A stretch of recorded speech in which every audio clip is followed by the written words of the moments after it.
Friends, today we're going to talk about two very important things that shape the path to success: experience and thought. It's easy to miss the real things that lead to long-term success in this fast-paced world where success is often measured by quick results and progress. This is because our skills and knowledge are built on experience, which is the wisdom we gain from our actions, successes, and even mistakes. We learn the useful lessons of life by doing things, which helps us get better at what we do and better understand what doesn't work. But having knowledge isn't enough on its own. To get the most out of it, we need to combine it with the powerful habit of reflection. Reflection gives us a chance to stop, think deeply about our experiences, gain useful insights, and see how our actions affect other people. We turn raw experiences into meaningful lessons that help us make choices and plan for the future when we are in this space of reflection.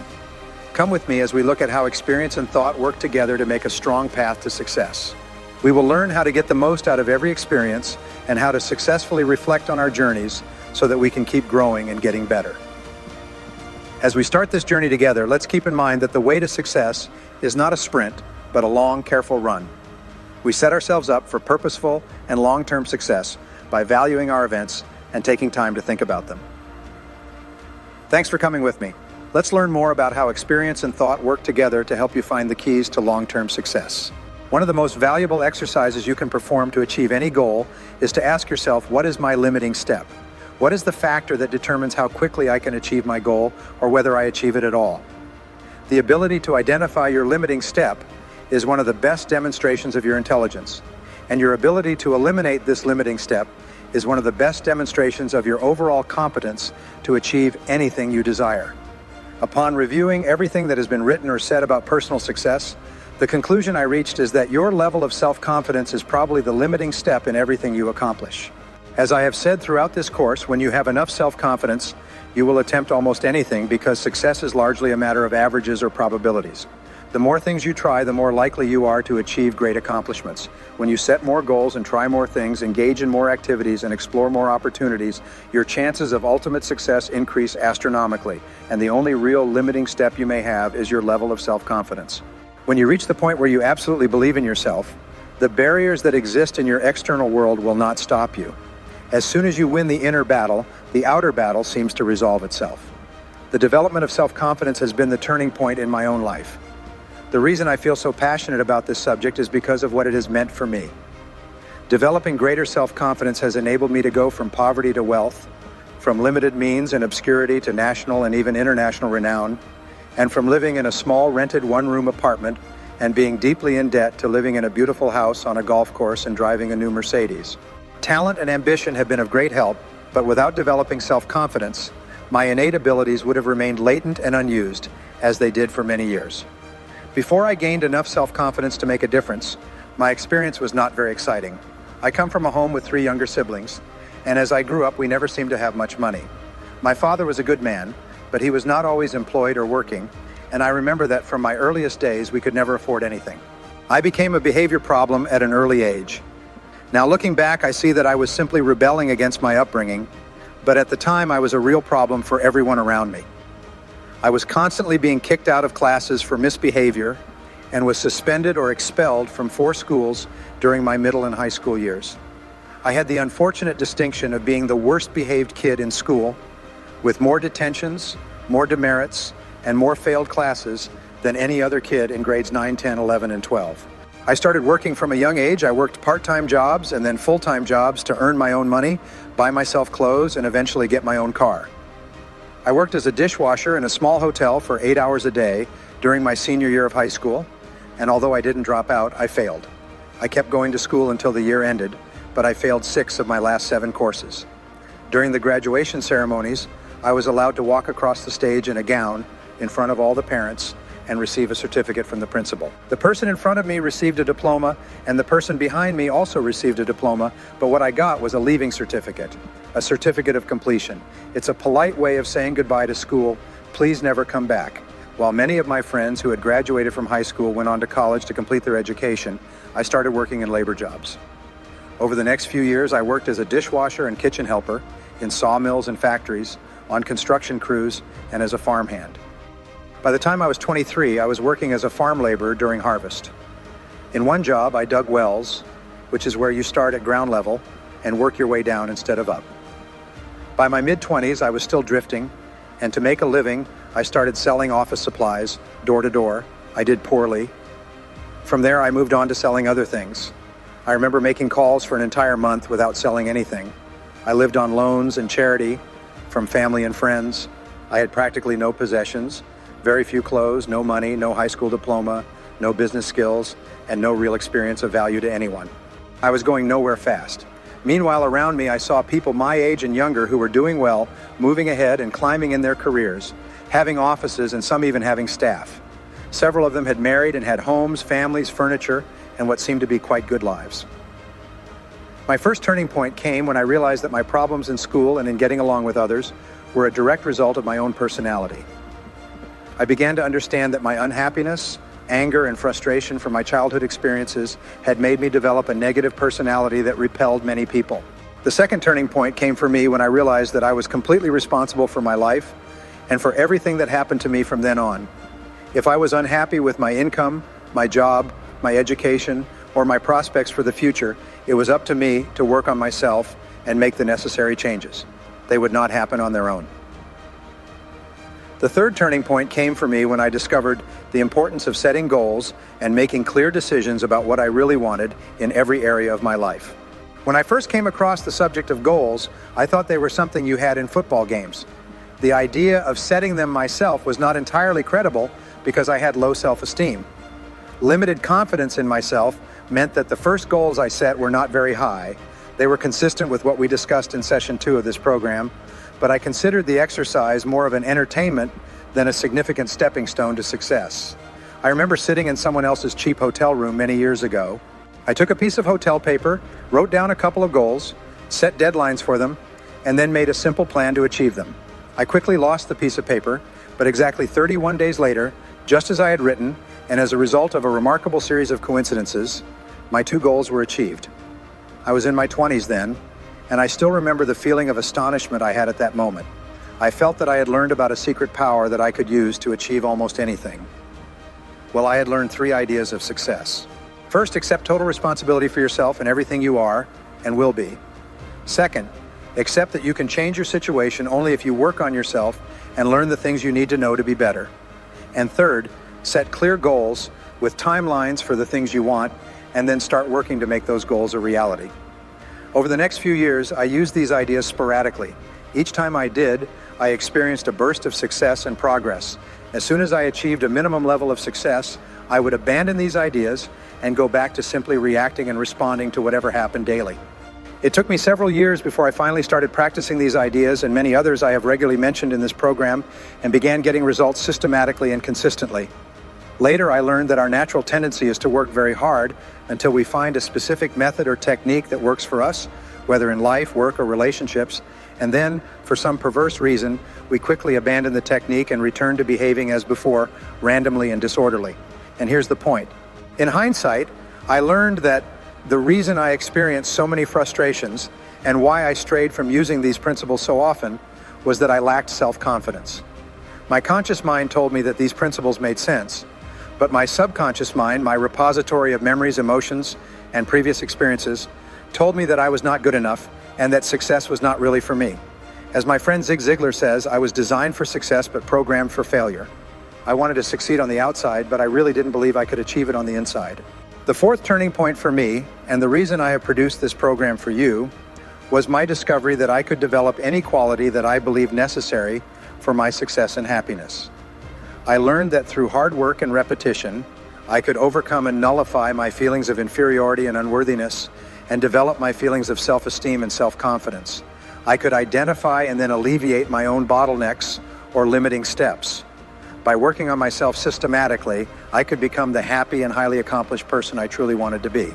By taking my foot off my own subconscious brakes and putting it on my conscious accelerator, I could start to move forward rapidly in life. And the key, the spark plug, was the conscious and determined development and maintenance of high levels of self-confidence. Every successful man or woman I have spoken to or read about has more or less come to the same conclusion in every respect. You have more talent and ability than you will ever use in your entire lifetime. You too can step on the accelerator of your own potential and start moving forward at a speed that will astonish you. So here is how you can infuse your entire life with a kind of self-confidence that makes everything possible for you. Well, here are what I call the 4 Ds that underpin success in anything you want to achieve. The first D is desire. You must truly want to become a fully self-confident human being.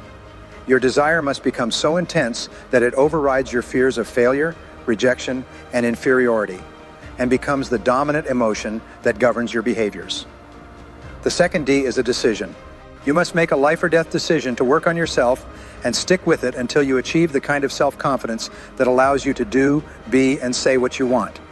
The third D is determination. Once you have started making significant changes in your behavior, your inner gyroscope will try to take control and bring you back to your comfort zone, to your old ways of behaving.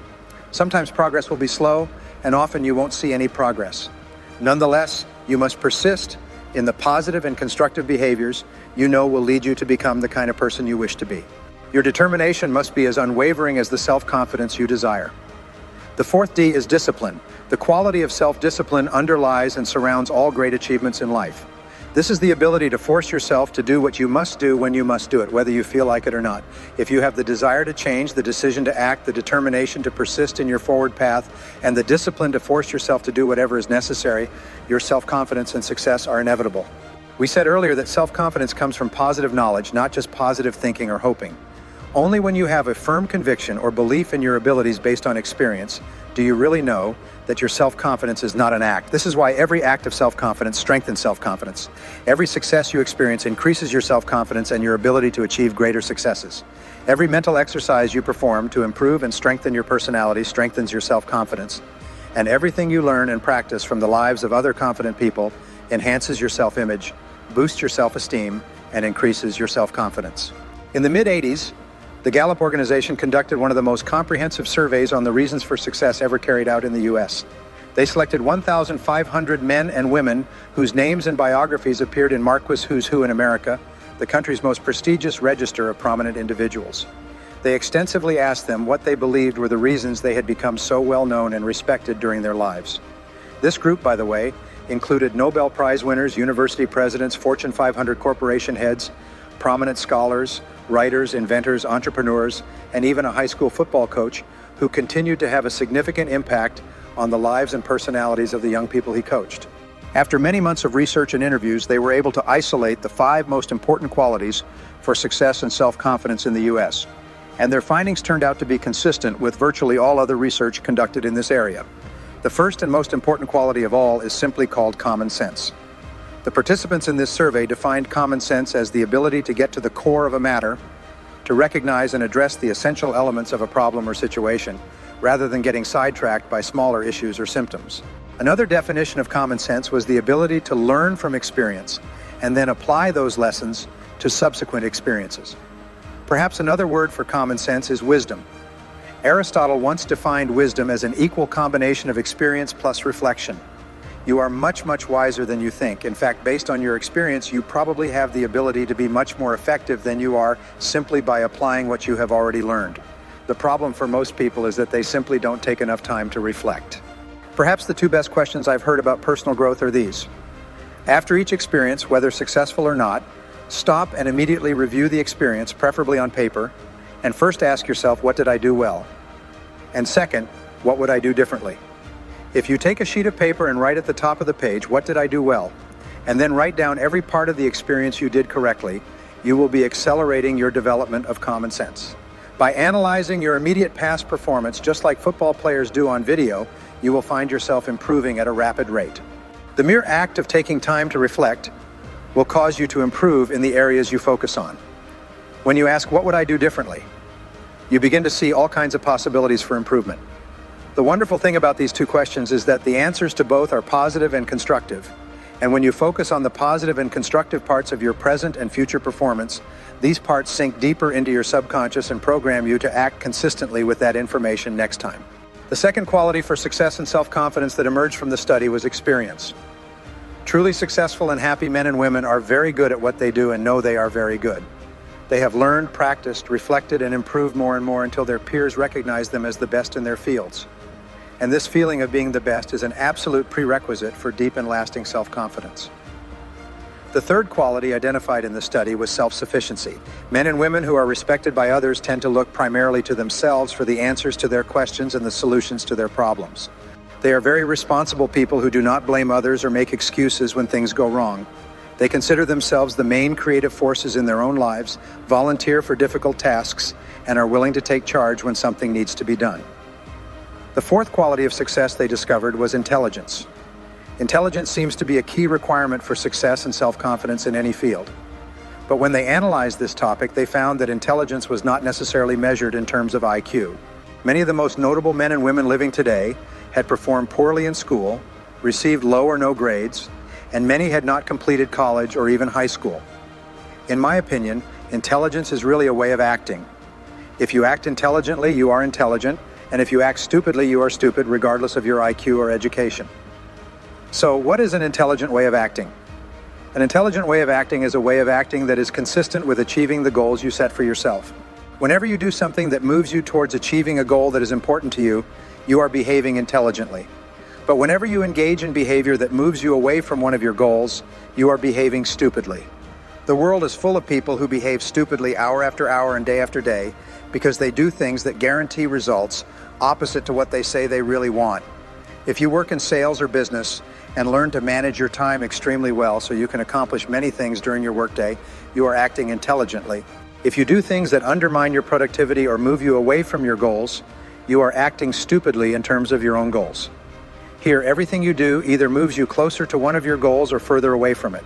Nothing is neutral. Everything counts. Every act you perform is a positive act that counts on the positive side of your personal ledger, or it is a negative act that counts on the negative side of your personal ledger. A great life, as we said before, is simply a life that has many more marks on the positive side than on the negative. Regarding self-confidence, every time you do something that moves you in the direction of something important to you, you feel a bit like a winner. And every time you do not do things that move you in that direction, you feel like a loser. These behaviors are not only progressive, but also habitual. The more you engage in one behavior or another, the easier and more repetitive that behavior becomes.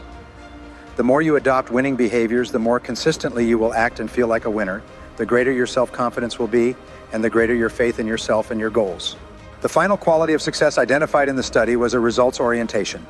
This simply means that you know you are capable of getting the results for which you are responsible. All highly respected men and women are recognized as the type of people who can get the job done, whatever it is. They are invariably determined, results-focused, and action-oriented people. They have a bias for action. One of the smartest things you can do is to increase your capacity to get things done and achieve the results that determine your success. The greater your results, the greater your self-confidence and self-esteem will be.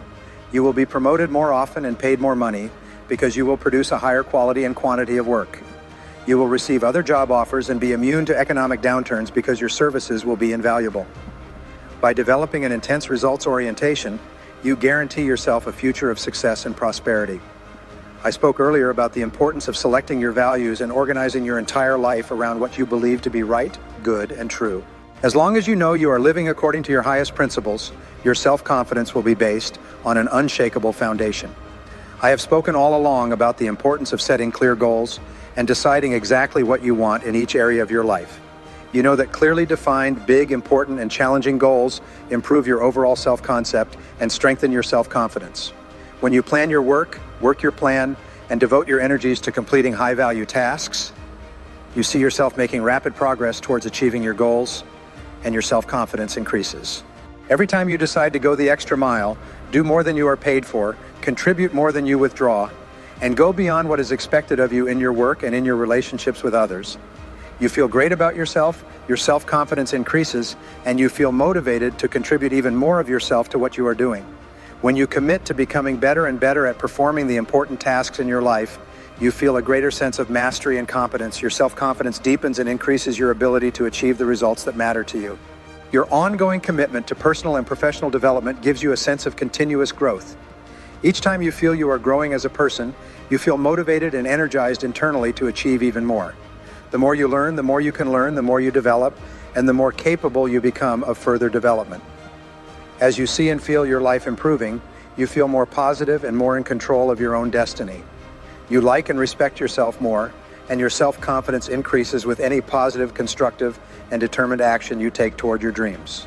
It improves your self-image and boosts your self-confidence. When you keep your thoughts and actions consistent with your highest aspirations and most valuable goals, you progressively build the kind of unshakable self-confidence that enables you to achieve almost anything. Talk to yourself positively all the time. Tell yourself, I can do it, I can do it. Or say, I feel healthy, I feel happy, I feel great. Create a positive and suggestive environment around you. Create clear mental images of the person you want to be and the things you want to do. Read books that expand your mind and increase your skills. Listen to educational audio tapes in your car. Surround yourself with positive people and distance yourself from negative ones. Before any important event, mentally rehearse and visualize yourself performing at your best in the upcoming situation. Recall and relive an excellent previous performance before you fall asleep. Think about the things you did well during the day and the things you are going to do better in the coming days. Saturate your mind with positive images of yourself at your personal best. Whenever something happens that throws you off balance, stabilize yourself by thinking about your goals. Due to the law of substitution, you can only think one thought at a time. And if you think about your goals, your mind will instantly become positive again. Whenever you have the choice to do what is fun and easy instead of what is hard but necessary, force yourself out of your comfort zone in the direction of your dreams. Consciously resist the temptation to be easy on yourself. Remember that the comfort zone is the great enemy of human performance and potential. Only in the area of challenge and risk, where you push beyond what is comfortable and easy, do the possibilities of success await. Every act of courage and boldness on your part not only generates additional courage and boldness, but also strengthens your self-confidence. The more often you dare to move forward, even in the face of uncertainty, the more likely this type of brave behavior will become a habit for you. Gradually, you will act without fear in almost all situations. There will be nothing you won't risk or try. You will develop such self-confidence that you will absolutely believe in your ability to succeed, even against difficult odds. And since success is based on the law of averages, you will eventually succeed and achieve great success. Make sure to take good care of yourself physically every hour and every day. If you are not happy with your physical appearance, set to work to improve it. Set a series of goals to be at your perfect weight, wear the ideal clothes for you, and be perfectly groomed in every aspect. Your self-confidence is strongly affected by your self-image. Your self-image, on the other hand, is largely determined by how you believe others see you. When you work hard on yourself and take the time to produce an image you know is attractive to other people, you feel wonderful about yourself, and your self-confidence increases. The final key to self-confidence was revealed by Dorothea Brande in 1935, when she said that the great road to success is to act as if it were impossible to fail. And so it will be. The real difference between winners and losers in life is the difference between acting and not acting. It is between the people who do it and the people who talk about doing it, between those who move and shake and those who just watch the world go by. Perhaps your greatest responsibility to yourself is to become a person of action, to act yourself into feeling the emotions that are consistent with high performance. Your main job is to make any effort, overcome any obstacle, and climb any height to become the dynamic, unstoppable, irresistible, and self-confident person you are capable of becoming. And when you have developed this fundamentally important quality of self-confidence within yourself, everything else will be possible for you. We urge you to think once more about a question that Brian posed in the first session of this program, which is, what great thing would you dare to dream if you knew you could not fail? If your answer, your great thing, is the same now as when the question was first posed, you are stealthy. With each listen, these principles have challenged you in a new and exciting way. Soon you will know, if you don't already, that you have the power to make even the most daring dream a reality. You have just listened to and absorbed an enormous amount of wisdom, insight, and information, all charged with the power to change your life for the better permanently. But will it? That is the critical question, and the only person who can answer it is you. As any star athlete will tell you, real power and strength reside in follow-through. I will be honest with you. Many people who listen to an audio program like this never get to see the real rewards of that program. It is not because the information in the program was inadequate or couldn't be conveyed, but because at some point along the way, the listener abandoned the process. Sometimes life, as happens to all of us, simply gets in the way and can displace the sincerest desires of our hearts. People who experience this often start feeling as you probably feel right now, excited, motivated, dedicated, ready to make the changes needed to reach the goals and achieve the dreams they set out to accomplish by listening to this life-changing program. That is probably why they bought it in the first place. The first week after finishing the program was great. They are shouting from the rooftops that this is it. This is the time when the change will be permanent. They found the answer. But as the days and weeks go by, the enthusiasm wanes, the vision fades, and old habits return. Maybe life deals them a blow or a setback, and the goals they originally set take a back seat, and maybe over time are completely forgotten. The program gets shelved, and very soon they are back to square one. It is simply human nature.